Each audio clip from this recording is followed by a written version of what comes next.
السلام علیکم بینندگان عزیز و ارجمند. نشر نوبتی برنامه تریوتی پیغام از تلویزیون سیمای شهری پنجاکند منظور شماست. رئیس شهری پنجاکند عبدالخالق خالقزاده با سفیر فوق‌العاده و مختار جمهوری آذربایجان در جمهوری تاجیکستان علی میرزمین اصغرов دیدار و ملاقات انجام داد. در زمینه سیاست صلح‌دوستانه جمهوری تاجیکستان، مناسبت‌های گوناگون جبهه مملکت ما با کشورهای خارجی گسترش می‌یابد. در این زمینه رئیس شهری پنجاکند عبدالخالق خالقزاده، سفیر فوق‌العاده و مختار جمهوری آذربایجان در جمهوری تاجیکستان، جناب علی میرزمین اصغرov را ضمن تشریفش به شهر پنجاکند به حضور پذیرفت. در صحبت سفیر مناسبت‌های دوستانه دو دولت در زمینه روابط تاریخی و فرهنگی و اقتصادی که با دستور راهبریت عالی دو کشور و شرطنامه‌های بین دولتی راه اندازی شده است مثبت ارزیابی نموده تاکید داشت که او به یادگاری‌های باستانی شهر پنجاکند اشعار سردفتر ادبیات تاجیک و فارس استاد ابوعبدالله رودکی توجهی خاصه دارد. جانب‌ها آمادگیشان را برای گسترش رابطه‌های اقتصادی و فرهنگی در دایره مناسبت‌های حسنه جمهوری تاجیکستان و جمهوری آذربایجان اظهار نمودند. گزارش صبرین اکرم و شهباز قربانوف از دفتر مطبوعات رئیس شهر پنجاکند.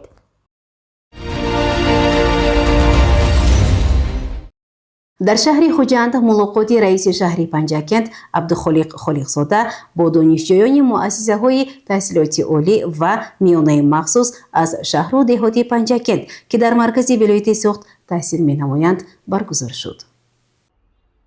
در دایره سیاست دولتی جوانان که با راهنمایی پیشوای ملت پرزیدنت جمهوری تاجیکستان محترم امامعلی رحمان راه اندازی می شود، ملاقات رهبریت شهر و ناحیه‌ها با دانشجویان مکاتب میانه مخصوص و عالی به حکم عنعنه درآمده است.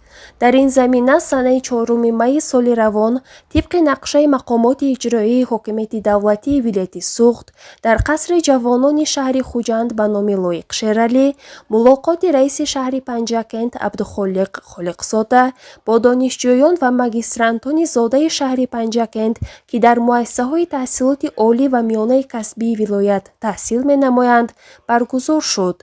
در ملاقات معاون رئیس ولایت سوخت ظفر اسماعیل زاده، رکتوران و نمایندگان یک قطار مکاتب عالی و میانه مخصوص ولایت و بیش از 500 نفر دانشجویان اشتراک نمودند. در آغاز ملاقات معاون رئیس ولایت سوخت و رئیس شهر پنجاکند ضمن سخنرانی از نقش سازنده جوانان خاص دانشجویان بهای بلند پیشوای ملت پرزیدنت جمهوری تاجیکستان محترم امامعلی رحمان به آنها در رشد جامعه اعتباری پیوسته به تعلیم و تربیت جوانان، تحصیلات آنها، توجه دائمی معاون اول رئیس مجلس ملی مجلس عالی، رئیس ولایت سوخت رجب احمدزاده به رشد تحصیلات میانه و عالی کسبی در ولایت یادآوری نمودند. از دانشجویان دعوت کرده شد که در راه از برنمودن دانش و ملکه کسبی صداقتمندانه تلاش کرده از زادگاه خود شایسته نمایندگی نموده خود را از خطر گرایش به عقاید افراطی، حزب و حرکت‌های اکستریمیستی و تروریستی امین نگاه دارند، چون وطن دوستان حقیقی و پیروان راستین پیشوای ملت برای امروز و آینده وطن زحمت کشند. در ادامه ملاقات دانشجویان و مگسترانت‌های مؤسسه‌های تحصیلات میانه و عالی کسبی مرکزی ولایت برآمد نموده به راهبریت عالی کشور، ولایت سوخت و مقامات اجرایی محلی حکومت دولتی شهر پنجاکند برای توجه و غمخواری اظهار سپاس نموده آمادگیشان را برای اشتراک فعالانه در حیات اجتماعی و سیاسی جامعه بیان داشتند. در فرجام ملاقات از جانب صنعتکاران شهر پنجاکند به حاضرین برنامه جالب هنری پیشکش گردیده به 83 نفر دانشجویان اعلیخوان و احتیاجمند کمک پولی یک وقته سپریده شد. گزارش صبرین اکرم و خیام جوریف و زرخونی نعمت‌الله از دفتر مطبوعات رئیس شهر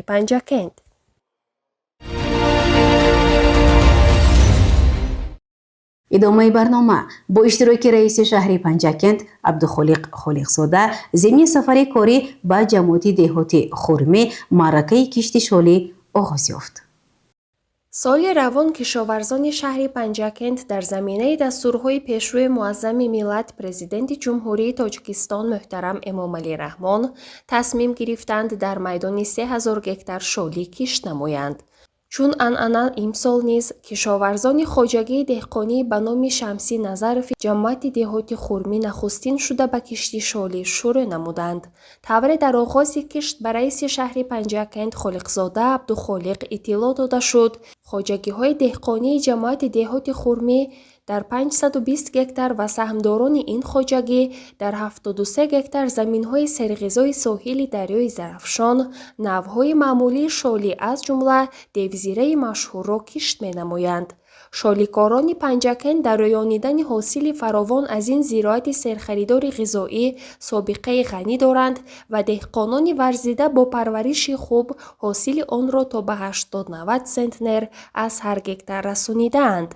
در مراسم آغاز کشتی شالی رئیس شهر پنجاکند خالقزاده عبدالخالق اشتراک نموده به شالی پروران پیشقدم تحفه‌های خاطروی تقدیم کرده شد.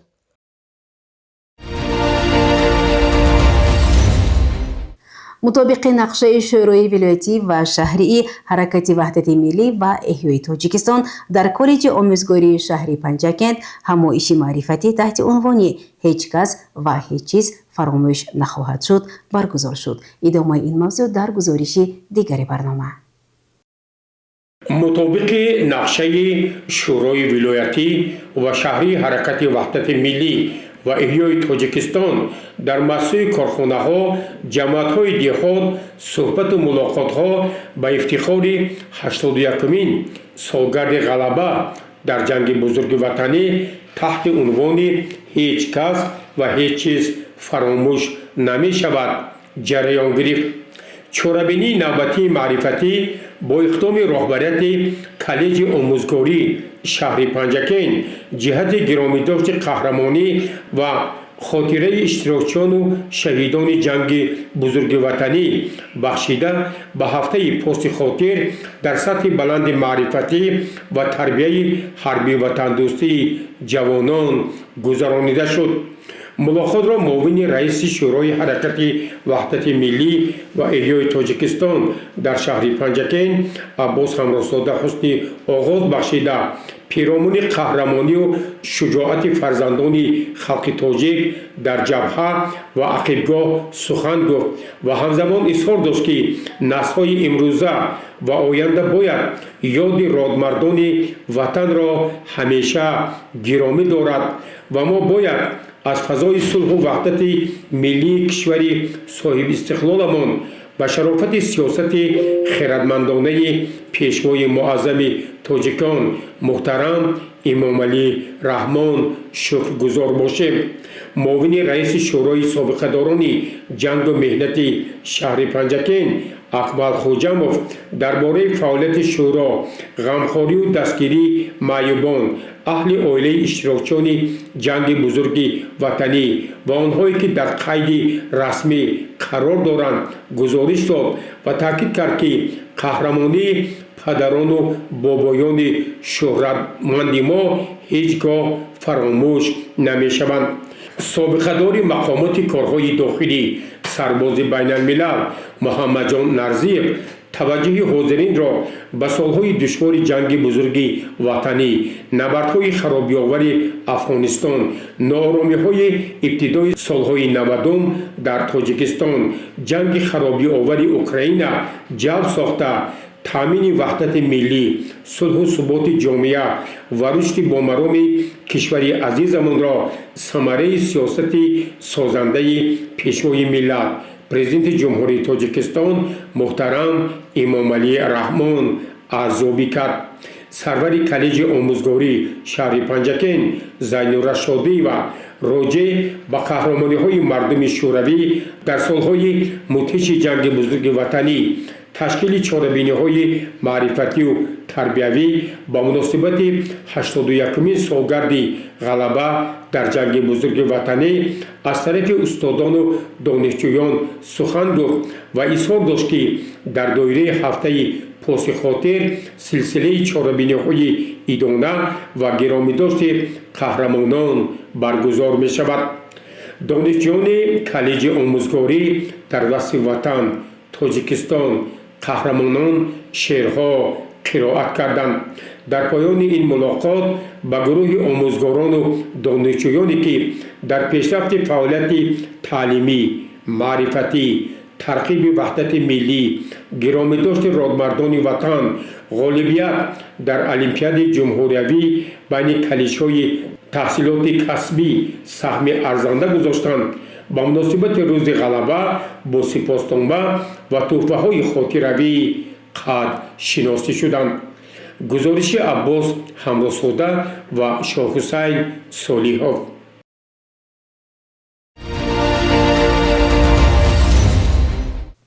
идомаи ин мавзӯъ бо иқдоми шӯрои сарбозони интернационалисти шаҳри Панҷакент бахшида ба ҳафтаи поси хотир ва рӯзи ғалаба дар пояи лавҳаи шаҳидони ҷанги Афғонистон ва муассисаҳои таълимӣ чорабиниҳои гиромидошти родмардони ватан ташкил карда шуд. ба муносибати 81-умин солгарди ғалаба дар ҷанги бузурги ватанӣ ва ҳафтаи поси хотир аз тарафи шӯрои шаҳрӣ сарбозони интернационалисти шаҳри Панҷакент таҳти роҳбарии Алибой Баротов як силсила тадбирҳои маърифатӣ, тарбияи ҳарбӣ ватандӯстӣ ва гиромидошти гузаштагон ташкил карда шуд. гурӯҳи сарбозони байналмилал бо роҳбарии Алибой Баротов нахуст ба муассисаи таҳсилоти миёнаи умумӣ рақами 33-юми деҳаи навоботи ҷамоати диҳоти Лоиқшералӣ ташриф оварда ба пояи лавҳаи ёдбуди шаҳиди набардҳои Афғонистон хаткардаи ин муассисаи таълимӣ Кӯҷмурод Туронов гулчанбарҳо гузоштанд ва ёди ӯро гиромӣ доштанд. инҷо низ як чорабинии маърифатӣ ва тарбияи ҳарбӣ ватандӯстӣ баргузор гардид. раиси шӯрои шаҳрӣ сарбозони интернационалист Алибой Баротов дар бораи набардҳои Афғонистон, қаҳрамонии фиристодагони ҷумҳурии Тоҷикистон, аз ҷумла шаҳри бостонии Панҷакент сухан гуфт ва бори дигар қаҳрамонии шуҷоати шаҳиди Афғонистон Кӯҷмурод Туроновро махсус таъкид кард. дар ин ҷо ҳамзамон аз тарафи хонандагон, ҳайати омӯзгорон чорабиниҳои гуногуни ёдбудӣ низ доир гардида, онҳо ҳафтаи поси хотирро ҳамагон гиромӣ доштанд. роҳбарияти муассисаи ташкилоти миёнаи умумии рақами 33-юм барои ташкилу баргузории ин мулоқот бахшида ба ҳафтаи поси хотир ба роҳбари шӯрои шаҳрии ҷанговарони интернационалист Алибой Баротов арзи сипос кард. чунин чорабинӣ дар назди муҷассамаи Мақсатулло Соҳибов, шаҳиди набардҳои Афғонистон, дар назди литсей ва гимназии деҳаи ғӯсари ҷамоати диҳотӣ ба номи устод Лоиқ баргузор гардид. раиси шӯрои шаҳрии собиқадорони байналмилал Алибой Баротов ва ҳайати ҳамроҳонашон ба пояи ин лавҳаи ёдбуд гулчанбарҳо гузоштанд ва ҳамагон аз қаҳрамонии падарони шӯҳратманд, онҳое ки дар солҳои ҷанги бузурги ватанӣ дар роҳи ҳифзи ватан ҷони худро нисор карданд ва ҷавонмардони панҷакентие ки дар набардҳои Афғонистон хидмати интернационалии хишро сарбаландона иҷро карданд, сари таъзим фуруд оварданд. ба пояи лавҳаи хотираи онҳо гулчанбарҳои тару тоза гузошта шуд. аз тарафи хонандагон шеърҳо қироат гардид. нотиқон бори дигар аз қаҳрамонони ватан ба некӣ ёд карданд. чунин як чорабинӣ дар муассисаи таҳсилоти миёнаи умумии рақами 9-уми деҳаи ёрии шаҳри Панҷакент низ баргузор гардид. ин ҷо 15 нафар سربازان اینترنشنالیستی شهر پنجکین در مراسمی به نام سرباز شهید نبردهای افغانستان اولاق الهدیف نامگذاری شدن سازمان خوانندگان صنفی 10 این مؤسسه تحصیلات میانه عمومی را با یک فرح افتخار پذیرایی کردند و بر راهبریت مؤسسه تحصیلات میانه عمومی رقم 9 دهه یاری برای ارزگزاری به نام این شهید نبردهای افغانستان عرض سپاس کردند و تاکید شد که چنین ملاقات و صحبت‌ها برای بلند برداشتن حس وطندوستی نسل‌های نورس همطرفه مساعدت می‌کند. جسمت اندر زیر خاک و چهره دریات ما، بهترین بابا بودی و بهترین استاد ما. در فراقت این دلی من لحظه آرام نه، بشنود کاش این فلک خیرات به امداد ما. روز روشن تیره شد گرمی ندارد، آفتاب جنتی جاوید باشد جای بابا جان ما. یاد بادا خدمتی میدان اد بحری وطن، یاد بابای عزیزم مدفند روی چمن. دوست میدارم تو را رفتی زیما با ناله ها، یک زمان بودی تو خندان در میانی انجمن. جای تو باشد به هیچ لامکم مانی جوان، تو خانه ات خالی پیچیدی بطن زیبا کفن. ارمغانم در سراغت سوختم بریان شدم، دست گل را میبرم بالای گرد گرزیمه. کاش در آغوش گرمت خواب میرفتم بسه، دیده گریانم ز مهرت جایه کرد در قلب من. طبق نقشه شورای شهری جنگاوران اینترنشنالیست سلسله ملاقات و صحبت‌ها بخشیده به 81 سالگرد روز غلبه در جنگ بزرگ وطنی و هفته پاس خاطر تحت عنوان هیچ کس و هیچ چیز فراموش نمی شود در مؤسسه‌های تعلیمی، تشکیلات و مؤسسه‌ها ادامه داده می شود. گزارش عباس همراه‌زاده و اسماعیل خالف.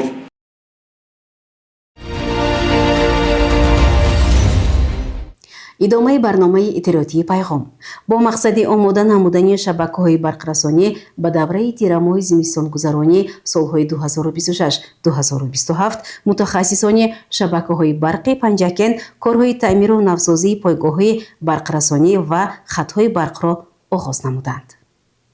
با مقصد آماده بودن به دوره تیرماه زمستان‌گذرانی سال‌های 2026-2027 متخصصان شبکه‌های برق پنجکین از امروز کارهای تعمیری را آغاز کردند. امروزها کارمندان این ساحه در محله‌ها و دهات با کارهای تعمیری مشغولند. میگویند هنگام زیاد شدن تأمینات برق استفاده آن نیز می‌افزاید و زیر ایستگاه‌ها به سرباری تاب نمی‌آورند که این باعث افزایش صدمه‌ها می‌شود. در فصل سرما مشکلاتی به برقی تنها به کم آبی وابسته نیست، بلکه خط‌های کهنه شده بلند شدت، زیر ایستگاه‌های تعمیر طلب و اینچنین افزایش ساختمان بناهای بلند آشیانه نیز به وضع ساحه تأثیر جدی می‌رساند. بنابراین کارمندان شبکه‌های برق پنجکین کوشش دارند تا در دوره زمستان‌گذرانی مشتریان را با برق دائمی و خوش‌صفت تأمین نمایند. همه تلاش و جد و جهد با همین مقصد روانه کرده شده است. در حدود شهر پنجکین برای موسم تیرماه زمستانی سال 2026-27 از 10 بند عبارت بوده. برای کم کردن سطح تلفات و تامینات با خوبی برق کارهای تعمیری و از نوسازی آغاز گردیده است. همه ساله این اقدام ادامه می‌یابد و در گذشته نیز چنین اقدام‌ها بودند و این در این دوره هم نیز همین ترتیبات ادامه دارد. این زمان طبق درخواست شبکه‌های برقی شهر پنجکین زیاده از 50 عدد پایه‌های آهن و بتونی درخواست کرده شد برای به مقصد زمستان‌گذرانی و زیاده از 10 کیلومتر خطای برقی برای وضع نمودن نقل نمود آلومینی 50 و 70 درخواست کرده شد که علاقه مال و مواد با تمام تجهیزات‌های ضروریش دسترس کرده شد و علاوه بر این یک عدد ایستگاه ترانسفورماتوری ایلوواگی نصب نمودن در حدود شهر پنجکین درخواست بود که این هم علاقه با پررگی تامین کرده شد.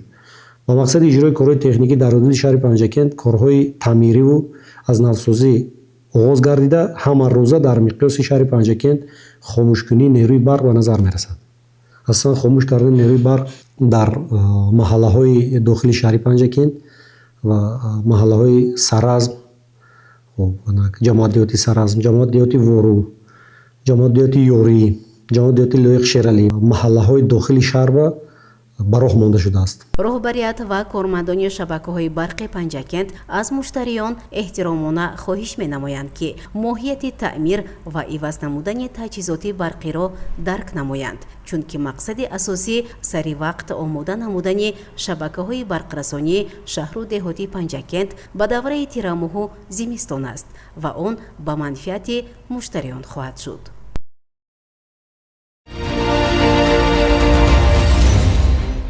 тамошобинони гиромӣ, ҳоло бошад ба як эълон таваҷҷӯҳ намоед. шӯъбаи бозрасии давлатии автомобилии шаҳри Панҷакент ба диққати ронандагони воситаҳои нақлиёт мерасонад, ки мутобиқи талаботи қонуни ҷумҳурии Тоҷикистон дар бораи ҳаракат дар роҳ аз муоинаи техникӣ гузарондани воситаҳои нақлиёт ҳатмӣ мебошад. бинобар ин он ронандагоне ки дар муҳлати муқарраршуда воситаҳои нақлиёти худро аз муоинаи техникӣ нагузаронданд, маблағҳои ҳатмии андоз ва суғуртаро пардохт накарданд, нисбат ба онҳо дар асоси моддаи 315 кодекси ҳуқуқвайронкунии маъмурии ҷумҳурии Тоҷикистон чораҷӯиҳо пешбинӣ шудааст. яъне дар навбати аввал соҳибони воситаҳои нақлиёт ба ҷавобгарии маъмурӣ кашида шуда, сипас аз ҷониби кормандони бозрасии давлатии автомобилӣ гирифтани рақами давлатии воситаҳои нақлиёт ва пурра манъ кардани ҳаракати онҳо амалӣ мегардад. инчунин воситаҳои нақлиётие ки дар бозрасии давлатии автомобилӣ ба қайд гирифта шуданд, вале корношоям мебошанд, соҳибони чунин воситаҳои нақлиёт бояд ба шӯъбаи бозрасии давлатии автомобилӣ муроҷиат намуда қайди онҳоро бекор намоянд.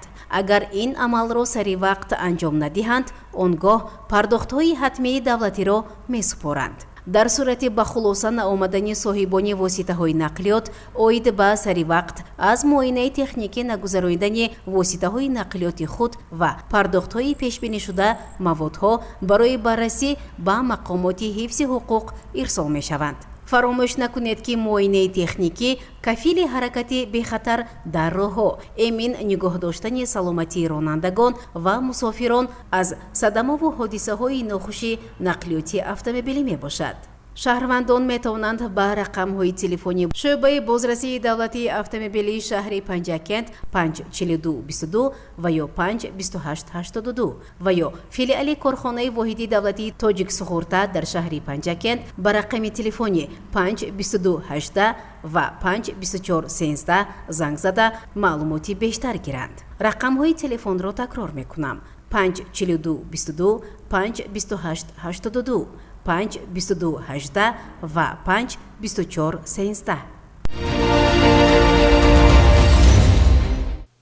бинандагони азизу арҷманд, дар ҳамин ҷо барномаи иттилоотии пайғом ба поён мерасад. то барномаҳои навбатӣ саломату сарбаланд бошед. хайр.